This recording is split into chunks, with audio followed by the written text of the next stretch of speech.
Hello, good afternoon, everybody. It's very bright, the lights here. Do we all look gorgeous in these lights?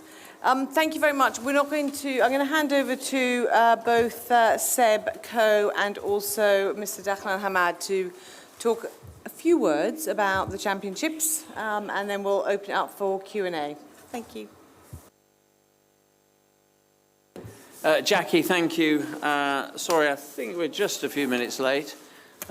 We've just come from the completion of a very successful two-day Congress at the Sheraton Hotel, where we've covered a mountainous amount of work and made some pretty serious decisions about the next 4 years and the journey. But that's the Congress, that's now out of the way, and I guess quite rightly we turn our attention with no little expectation to the championship. So welcome to the local organising committee press conference on the eve of the World Championships here in Doha. And in simple terms, these will be one of the largest championships ever. We have 208 countries competing, plus our neutral athlete status. We have a refugee team. We have, at the last count, 1,972 entries, comprising 1,054 men, 918 women, nicely balanced, and we have 37 of the 44 individual winners from London 2017 who will defend their titles. All 30 of this year's Diamond League champions are here and will be competing, and we're making a little bit of history because Allyson Felix, the most decorated athlete at the IAAF World Championships in the history of our event, with 16 World Championships medals, will have the chance to increase her tally by competing in the 4x400 metre relay. And I guess it's an unusual occasion where you are identifying an athlete, Jesus Angel Garcia, who is 49. And he will become the oldest competitor at the World Championships when he makes his 13th appearance in the 50-kilometre race walk. We will be broadcasting to more than 160 territories with a prospective audience of just over 1 billion people. Those are the facts, those are the details, but let me immediately place on record my thanks to the man sitting to my left-hand side. I would start by thanking the people of Qatar, the Emir, Sheikh Johan, who is the president of the organising committee, and of course the vice president of the organising committee and my council colleague and the area president of Asian Athletics. Dakhlan, you have brought together a young, creative, innovative and tireless team. I'm delighted that you have done that. You've guided them well. You have made the people of Qatar very, very proud, and you've made our sport very, very proud. So thank you very much for the efforts, and we look forward to what I think will be a very, very good championship. Over to you, Dakhlan.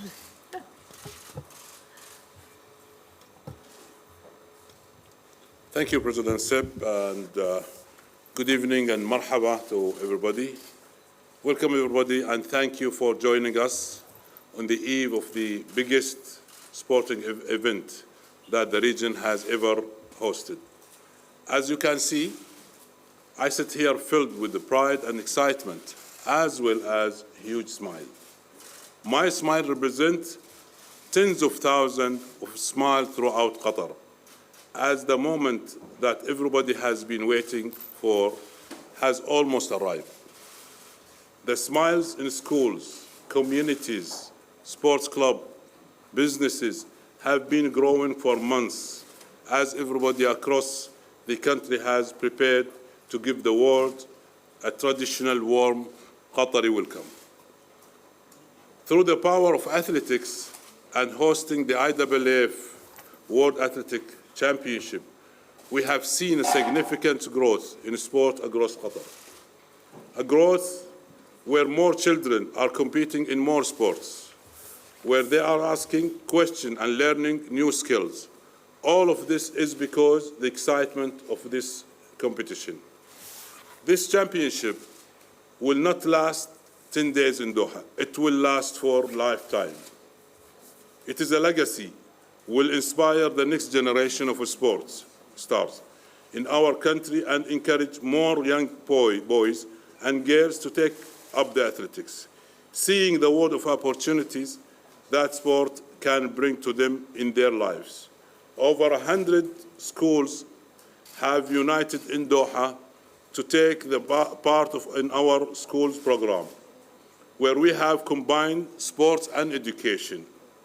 Their love of athletics will even provide a welcome to the 2,043 competing athletes who have even received a personalized welcome gift created by school children in Doha.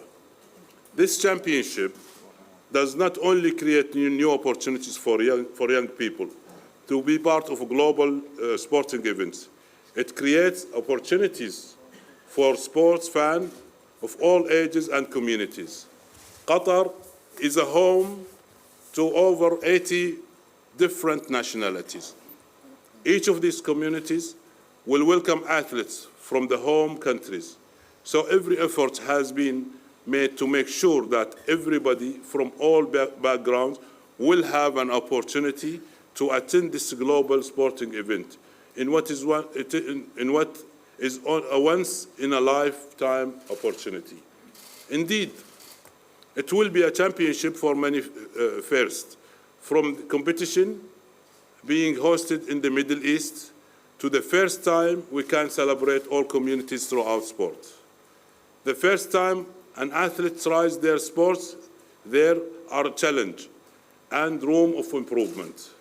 This is the same for event and the first time what we have hosted such as a large-scale global event. Qatar is determined to learn and take this next step on our journey, and we are delighted that you are here for this part of our country's sporting history.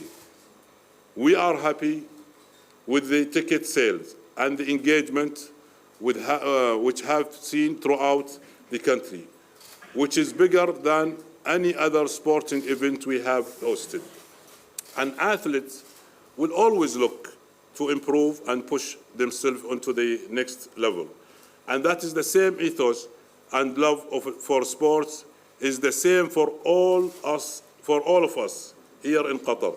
As our country continue to seek new ways to unite everybody through the level of sports. I know that for many of you here, it will be for the first time that you have visited Qatar. I hope that you are able to take the time to visit our beautiful country and enjoy the local culture and hospitality too. Doha mixes Arabic heritage and tradition with the modern world. I hope that you will feel at home as we welcome everybody from all corners of the world to be part of our sporting family. I do hope that you have all to enjoy your stay and experience in Doha, and you can go away with a smile as big as the ones you will see throughout Qatar. Enjoy your championship. Thank you very much.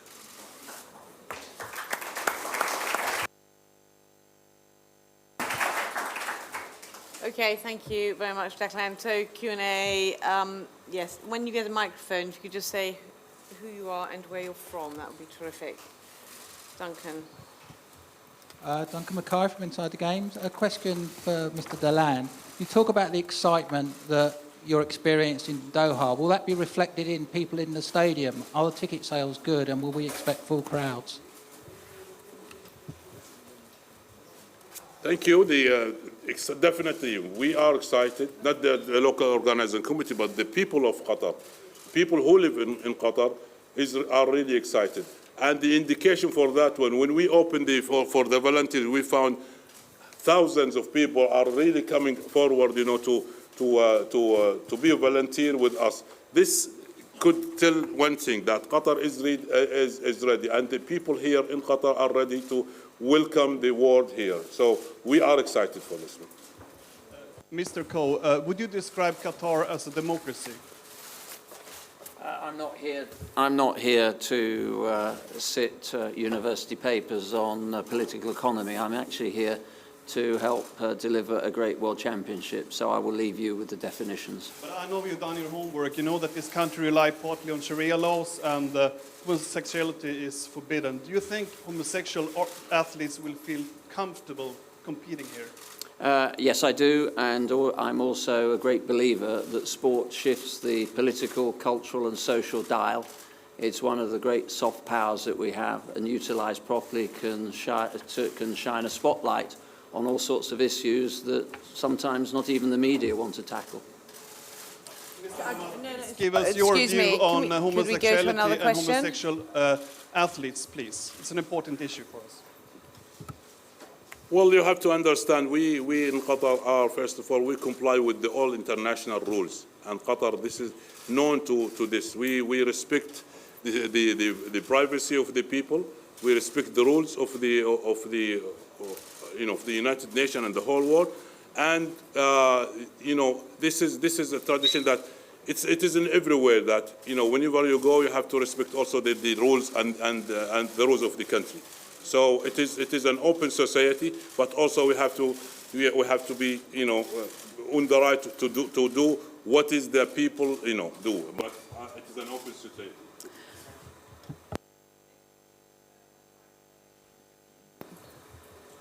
May I have a microphone in front? Thank you. Hello, I'm Christelle Sana from Lebanon, and the question is for Liwa Dahlan. We know that Qatar has a strategy to go into sports and organize sports events, not only in athletics but also FIFA World Cup 2022, and it's mainly to put Qatar on the map and spread sports. Is there any strategy regarding female participation in Qatar? Because I think this is maybe the main issue that Qatar have. Well, when we look to the Qatar Vision 2030, we will find that sports it's in the middle of this vision of His Highness. And if you look to the history of Qatar in organizing sports event, you will see that we don't concentrate in one sports, but we organize different sports, believing that the sport is the good mean, to make the people together and close together. I think this is the vehicle that we see that it will unite the whole global people, to be together. So this is a strategy that we are running, and we will keep doing it. Female participation. Well, female participation. I think you have we have national team in females, and as an example in the Olympics, we have national team. We have athletes who are qualified. I'm talking about the Qatar Athletic Federation. As the former president of Qatar Athletic Federation, since '97 we have a female national team. So we are carrying this, and it is not in the Athletic Federation, but also in handball, handball, basketball, so different. The female, we believe that in the talents of the female, and the female is really half of this society, and so we have to work together to make this society very strong. Okay, any other questions? Yes, one at the front, and then I'll go to the gentleman at the back.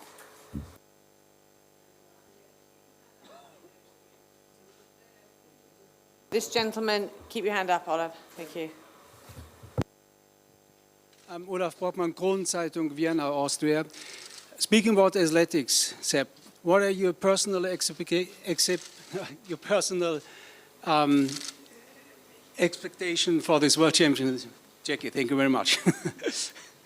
Well, I mean, broadly, I want athletes to leave an indelible footprint on the lives and ambitions and aspirations of young people. I think we have, as I said, we have every one of the 30 Diamond League winners here.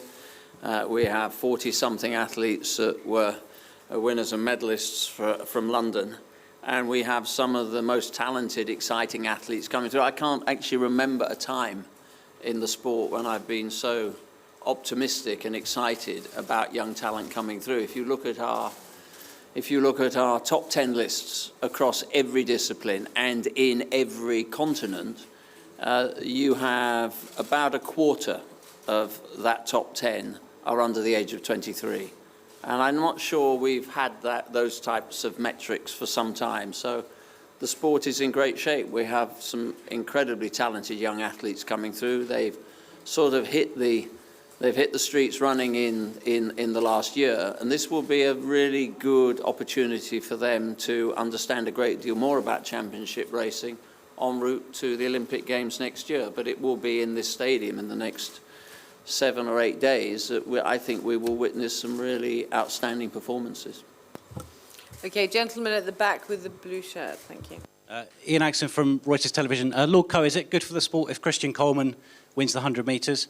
And for the organising committee, on the tickets, is every ticket sold for tomorrow? Will we, or the tickets still on sale? How many? Can you give us a figure of how many tickets have been sold?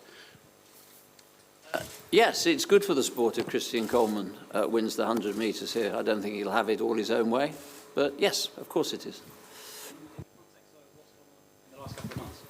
Yes, because look, I've always been clear about it. There are a number of issues, number of things we need to hold very firmly to. The whereabouts is a very important part of the ecosystem. All athletes understand the seriousness of it. A missed test should set off alarm bells. I'm delighted that I'm very pleased that USADA and WADA have reviewed those rules. It's important that every we've spent the last 2 days in the Congress reviewing the way we do business. It's important that that takes place, but we also have to be very protective of the reputations of the athletes. So yes, it would be a good thing if Christian Coleman won the 100 metres, but as I said, it will be a very competitive field. Daphne, do you want to answer the question about tickets? Well, the tickets... Can people still buy them?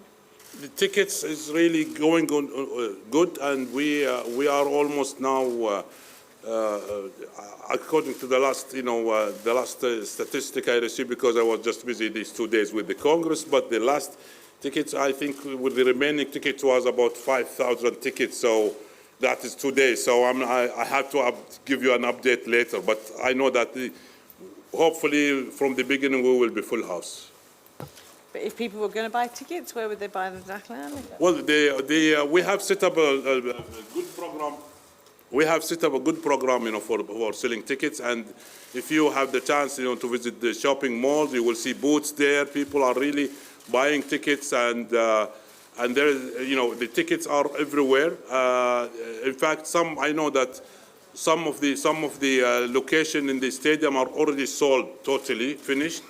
And we urge the people, to rush to buy the tickets, because this is a good opportunity for them to watch those unique athletes, in the championship. Because Khalifa Stadium, as you all know, is a state-of-the-art stadium, and it's an enjoyable time for the fans and the spectator to watch. Okay. Rob, if you put your hand up in the air, the guy with his hand there, white, who's got a microphone. Keep your hand in the air. Keep your hand in the air.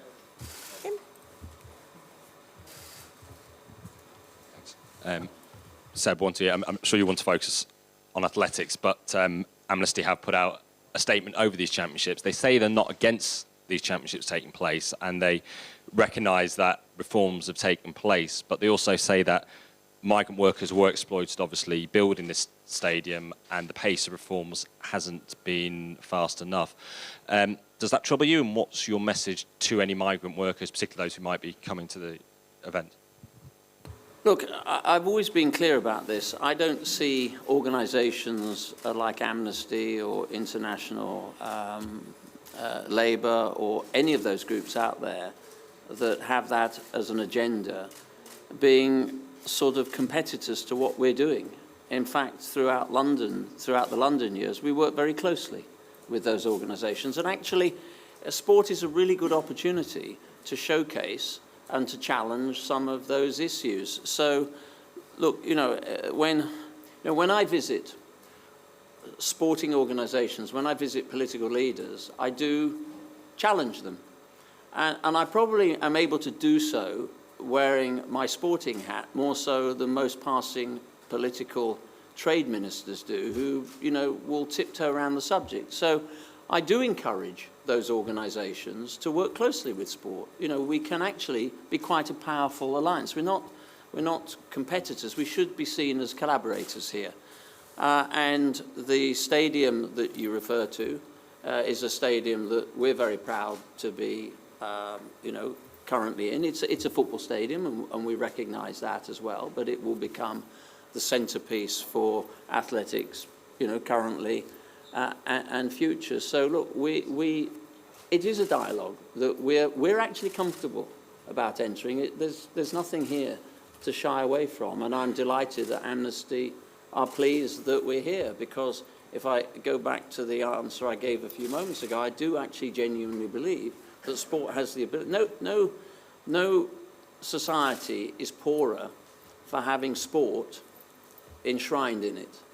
We can see from time and time again in the history of sport, and particularly athletics, that frankly doesn't just sit there mirroring trends, it actually sets trends. And time again, athletics itself has changed all sorts of conventions and often been in the infancy of change. So yes, I'm really happy to be here, and I'm very happy for sport to be used in that way. But actually, we can work collaboratively in this space. So Rob, I guess you got another question. If I let you have it, will you give the microphone back to that young man? Yeah, just ask okay, thanks. And just one to you. I mean, obviously, Qatar has introduced some labour reform changes. How much does it pain you, the suffering of workers that meant those changes were necessary? And also, how has the Gulf blockade boycott affected preparations for these championships, and how have you had to change things to work within that? Well, I'm happy to tell you that the state of Qatar has a lot of reform for the labours, and these reforms is to upgrade the condition of all the labours and all the expatriates. And Qatar is I'm happy that we are leading in the region. We are leading in this trend, and also talking about the blockade. We need to understand that Qatar, we never stop anybody from those countries coming. Everybody is welcome, and besides, especially in the sport, we never mix sports with politics. This is we have to make it clear. But anybody who comes from those countries, they are welcome. We will not stop anybody, from coming. I think, and we encourage, in fact, those countries, to give the chance to people around there, to come, because this is an event. It is not for Qatar, but for the whole people, So we are open. If I may add to that, look, you will understand that given the political tensions at a regional level, and this was presented to the Council as a regional bid as much as a bid from Qatar, I'm very pleased that we do actually have teams from all those Gulf countries. And so whatever the current political tensions are, the teams will be here. And again, that's a good indication of the ability of sport to reach out and I hope shift the dial in this particular challenge period. Thank you. Second row, if you could pop your hand up, just keep it up. That's great. Thank you. Thank you. This is Vinay Naidu from Qatar Tribune. My question is to both Mr. Delan and Mr. Ko. Or rather, you've already answered half of my question, what I wanted to ask. As we see, there are a lot of doubts from the athletics community who is convened here for the World Championships. But Qatar has been known to be a sports capital. Many may not be aware. Like, they had a great gymnastics World Championships last year with Simone Biles holding spellbound everybody. And there is pristine equestrian and Longines Global Champions Tour. Mr. Dehlan, would you say that these championships would dispel all doubts for a lot of people, since this is leading to the World Cup and there are a lot of other questions surrounding the championships? Well, if we talk about athletics here in Qatar, we have a good partnership with IAAF since '97. We've been organizing meets with IAAF. We organized meets and Grand Prix. Then the final Grand Prix in 2000. Then 2010, We have organized the World Indoor Championship, and now we are in this final stage, which is the World Championship. What does that mean? That we have a good collaboration with IAAF, and we believe in the sport. And when we organize something, we don't organize for that period of time. We organize it because we believe that we have to continue organizing something like this to promote the sports, not in Qatar, but in the MENA region and also globally.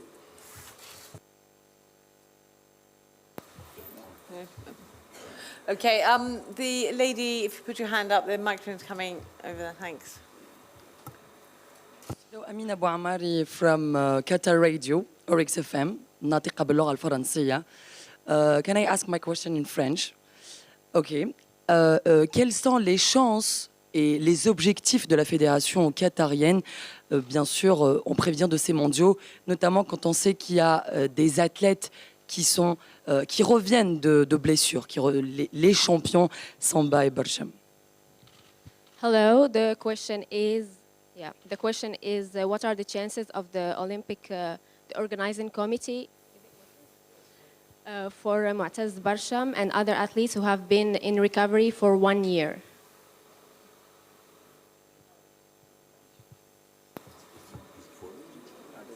I'm sorry, we couldn't hear you in the middle, so do you want to ask that question again? Or if there's anybody else that's... معلش هطرح السؤال بالعربي أحسن شيء. Tu peux. Quels sont les objectifs et les chances de la fédération qatarienne en prévision de ces mondiaux? Okay, what are the chances and the objectives of the Qatari Athletics Federation for the athletes who have been in recovery for 1 year? Well, first of all, as a Qatari, I wish them the good luck, for sure, as I wish the good luck for all the athletes. Definitely, we look for medals in this championship, but we have to bear that our athletes are not going to compete by themselves. They will compete with the top of the top. So they have to be ready. They have to make themselves ready because, you cannot make it to the podium if you are not capable. Regarding our national athletes now, I think we wish that they are in good shape because, as you all know, like Mu'taz Barsham and somebody, they had some injuries, but according to their physio, they are recovered, and we just wish them to give us a good performance here. Okay, we've got time for just a couple more questions. Yes, at the very back, grey cap. Thank you.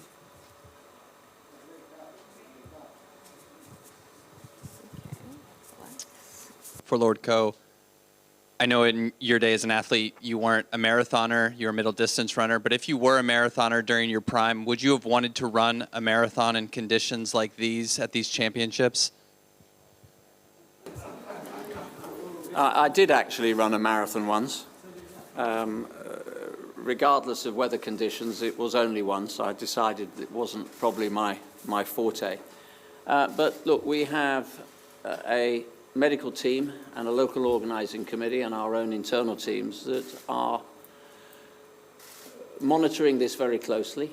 The overwhelming thrust of this is the welfare of the athletes. So that, as we discussed in the Congress this morning, and Dahlan presented to the Congress, he got that question, and that's exactly the way that he answered it. I was actually pleased that, having spoken to so many of the delegations that are here, and their distance, their endurance runners, particularly those that are now preparing for race walk and a marathon, are actually training pretty comfortably on the streets, and I've spoken to some of those athletes as well. So look, it's something that is permanently under review. We have regular meetings to make sure, amongst all the other issues that we're dealing with, that also is something that we're following closely. What I can say is that these are obvious things. It's not particularly revelatory, but we will have more water on the course than we've ever had in any marathon. We will have more medical support and paramedics out there as well. And, we have to be aware that we've moved it later into the course of the evening in order to try and minimize the effect of that. But yes, it will be warm. But again, I certainly know we have enough safeguards, but clearly we will maintain that under permanent review. I don't know whether you want to add anything to that. No, Seb, I think what you have said is the right thing, and we really run a lot of scenarios with the IAAF teams, and we made the plan ready. And as I have mentioned to the Congress, the safety of the athletes is number one to us. We don't care if we invest in the corniche to make the corniche good. The safety of the athletes is number one, and we will maintain it as it is. So we put the plan, and plan A, B, C, But at the end of the day, if the medical people and the IAAF sees that it is not comfortable and good for condition for the athletes, definitely we will not run it. But hopefully that everything will be okay, because as Seb said, the athletes, when they prepare, in their training preparation, they move through these conditions because they have to get acquainted with the situation. But we hope that everything will be good. If I may, this has given us the opportunity, and you don't want to waste opportunities like this. It has given us the opportunity and the conditions for our medical teams and our science teams, our health and science teams, to actually understand a great deal more about the management of heat for athletes going forward. In fairness, of course, I've just come from the stadium. Many of you have probably been in the stadium. The air conditioning will be perfect. I was there for Diamond League. It was perfect. The warm-up facilities, the indoor ones, are air-conditioned. The call rooms, the same. And for those that want to use the outdoor training venue in warm-up, not air conditioning, obviously, but cooling systems in place. But actually, the challenge going forward for all our sport and athletics in its many different guises is going to be Tokyo. So we've actually given the opportunity for athletes voluntarily to take an ingesta tablet. It's a simple thing. It has a thermometer in, and it will allow us to be able to monitor the way they're dealing with the temperatures and the heat and the humidity. And it's not just one metric. You know that it's a sort of Venn diagram of metrics that you use to make these judgments. And that will help us. And I'm really pleased that we've been able to use these conditions in order to understand a little bit more going forward about how, in future, we really can take our sport into areas of climatic challenge, but at the same time fulfilling the capacity building that athletics needs. Okay, very last question is the lady at the back.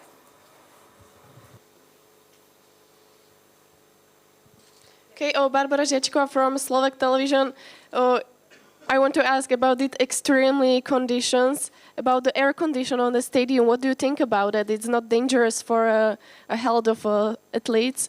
And the second question, so I heard that 50 kilometers walk, you want to quit it. What about that? Thank you.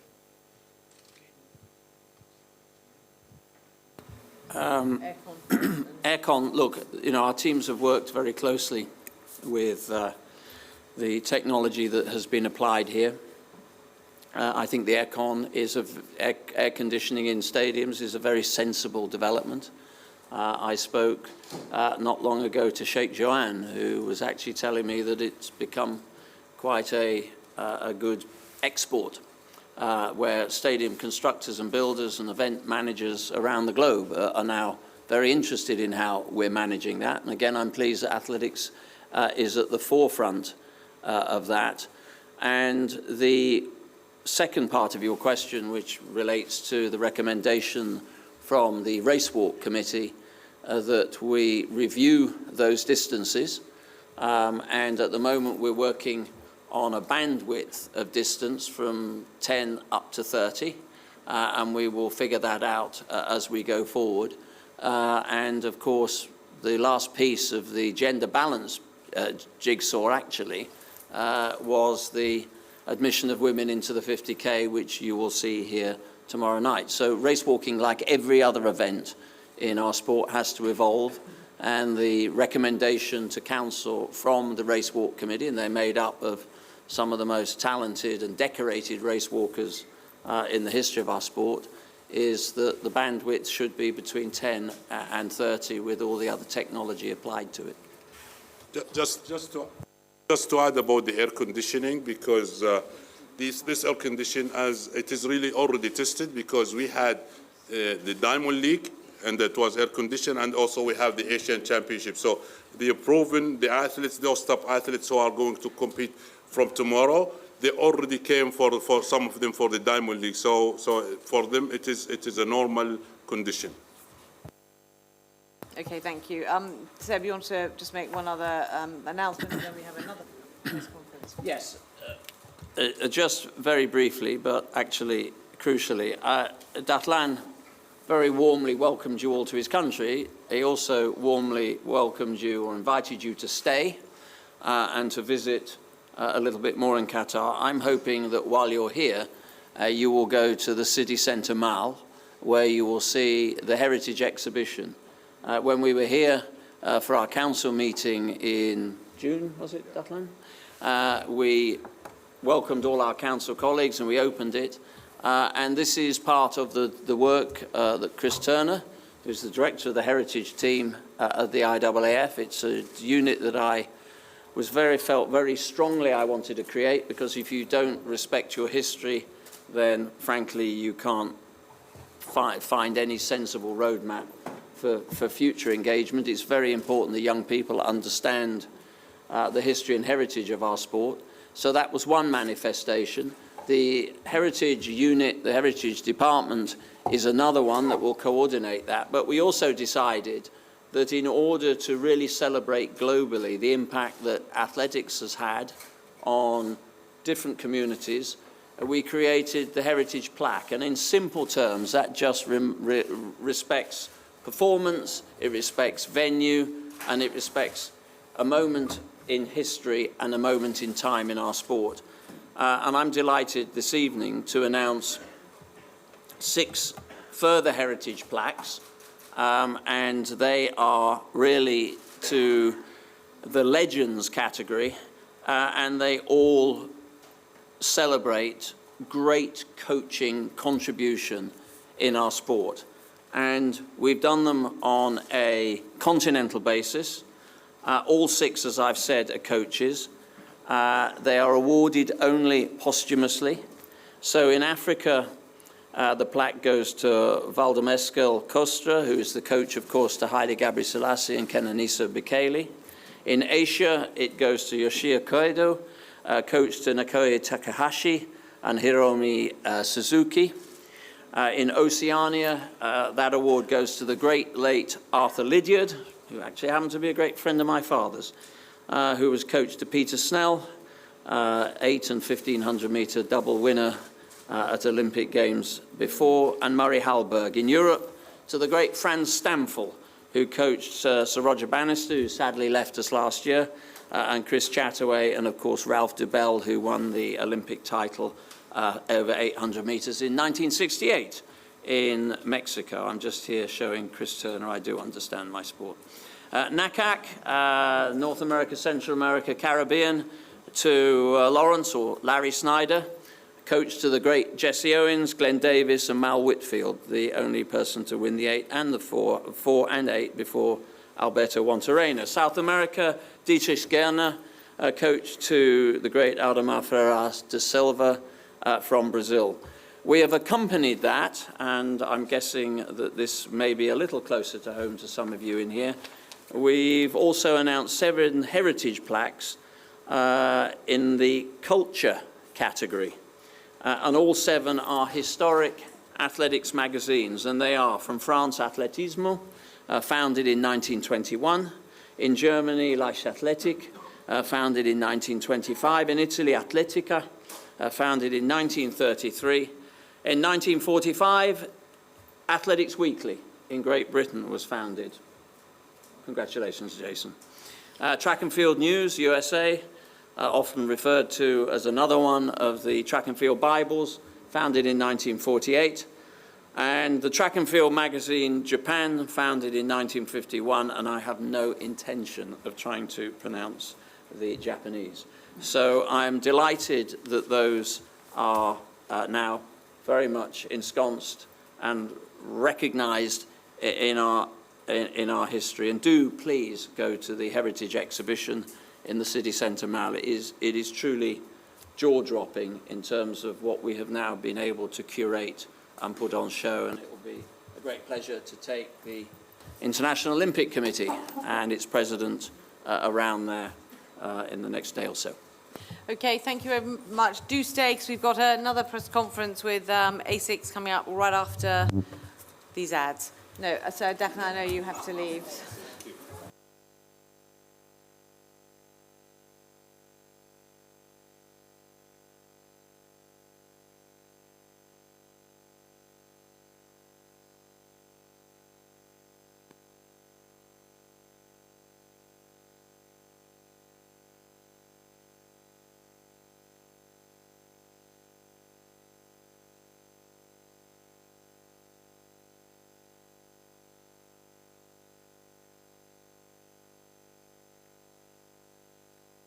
Ladies and gentlemen,